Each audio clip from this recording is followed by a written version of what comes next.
आज आप लोग यहाँ अपने मध्य प्रदेश स्टेट में विधानसभा के लिए हो रहे आम चुनाव में अपनी पार्टी के उम्मीदवारों के समर्थन में मुझे सुनने के लिए यहाँ इकट्ठा हुए हैं, तो उसके लिए मैं आप सभी लोगों का हार्दिक दिल से आभार प्रकट करती हूँ। और मैं सबसे पहले अपनी पार्टी के संबंध में ये कहना चाहूँगी कि हमारी पार्टी ये चुनाव आपके मध्य प्रदेश से अधिकांश विधानसभा की सीटों पर पूरी तैयारी व दमदारी के साथ लड़ रही है। अर्थात हमारी पार्टी ने इस चुनाव में यहाँ केवल गोंडवाना गणतंत्र पार्टी को छोड़कर अन्य किसी भी पार्टी के साथ किसी भी प्रकार का कोई भी चुनावी समझौता आदि नहीं किया है। इसके साथ ही हमने बीएसपी से जुड़ने की तादाद को ध्यान में रखकर फिर इसके अनुपात में भी यहाँ सर्व समाज के लोगों को सो रहे विधानसभा चुनाव में आप लोगों का ध्यान अपनी पार्टी बीएसपी को कामयाब बनाने के लिए कुछ जरूरी बातों की तरफ दिलाना चाहती हूँ। और इस संबंध में सबसे पहले मैं आप लोगों को ये कहना चाहूँगी कि अपने देश को आजाद हुए और भारतीय संविधान को भी लागू हुए अब यहाँ वर्षों बीत चुके हैं। और इस लंबी अवधि में केंद्र में आपके प्रदेश में भी यहाँ विभिन्न विरोधी पार्टियों की सरकारें रही, लेकिन दुख की बात यह है कि इस दौरान यहाँ सभी विरोधी पार्टियों की रही सरकारों ने आपके प्रदेश सहित पूरे देश में भी सर्व समाज में से विशेषकर दलितों, आदिवासियों, पिछड़े वर्गों, मुस्लिम व अन्य धार्मिक अल्पसंख्यकों के साथ साथ गरीबों, मजदूरों, किसानों, व्यापारियों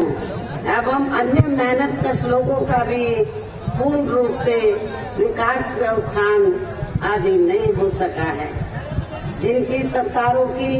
नीतियों व कार्यशैली को अभी ने और ज्यादा आजमाने की जरूरत नहीं है। और इस मामले में खासकर मैं दलितों, आदिवासियों व अन्य पिछड़े वर्गों के लोगों को ये भी बताना जरूरी समझती हूँ कि इन्हें परम पूज्य बाबा साहब डॉक्टर भीमराव अम्बेडकर के कड़े संघर्ष एवं अथक प्रयासों से भारतीय संविधान के तहत मिले कानूनी अधिकारों में से खासकर सरकारी नौकरियों में जो आरक्षण की सुविधा मिली है, तो उसे भी यहाँ शुरू से ही इन वर्गों के प्रति हीन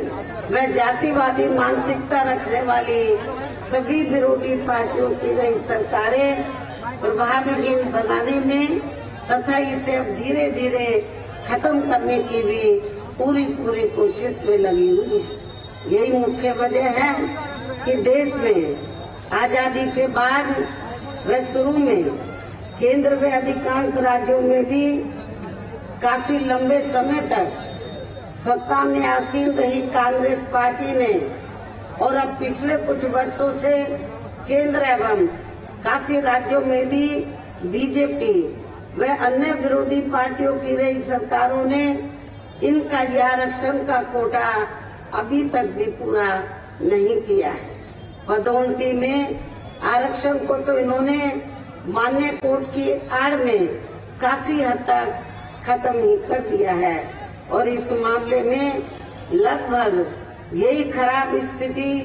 हमें यहाँ आपके मध्य प्रदेश स्टेट में भी देखने के लिए मिल रही है।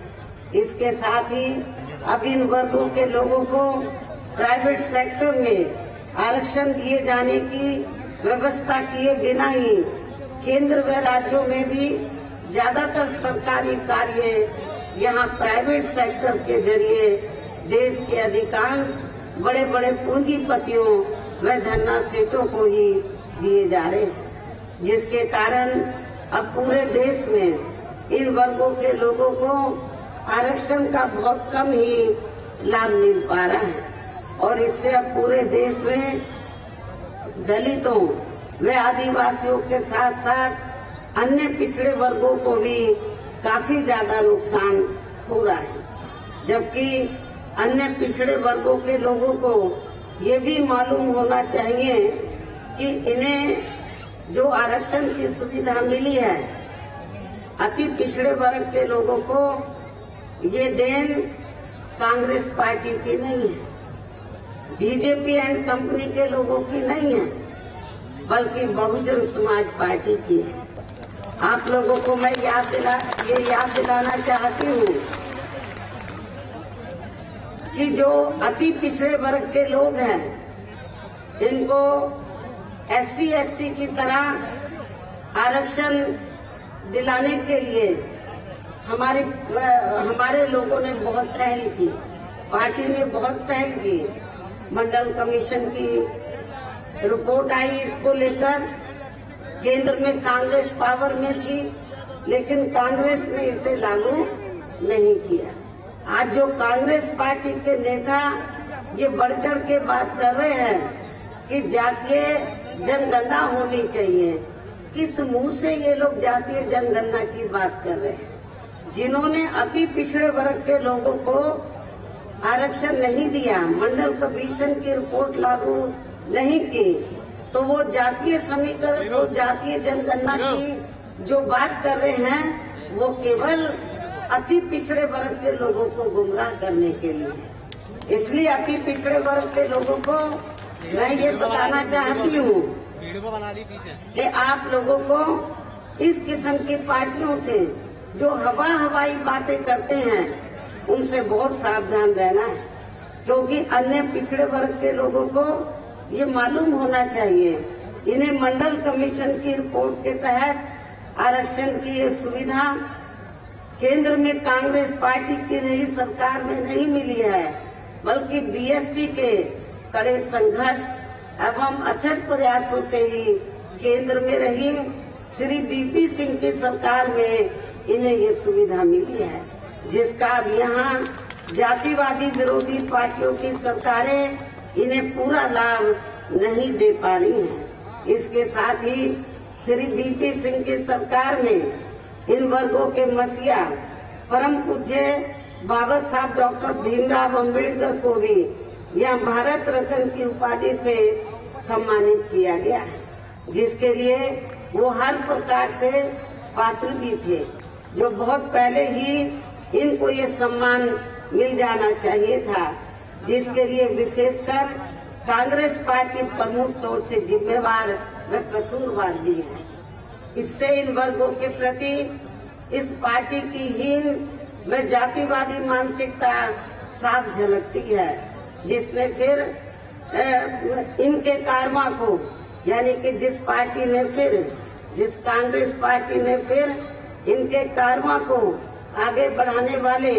व हर मामले में समर्पित व्यक्तित्व मान्यवर श्री कांशीराम जी के देहांत होने पर केंद्र में रही इसी कांग्रेस पार्टी की सरकार के चलते एक दिन का भी इनके सम्मान में राष्ट्रीय शोक घोषित नहीं किया गया था, जबकि उस समय केंद्र में कांग्रेस पार्टी पावर में थी। यहाँ मैं इन वर्गों के मामले में ये भी कहना चाहूंगी, केंद्र द्वारा अभी हाल ही में देश की लोकसभा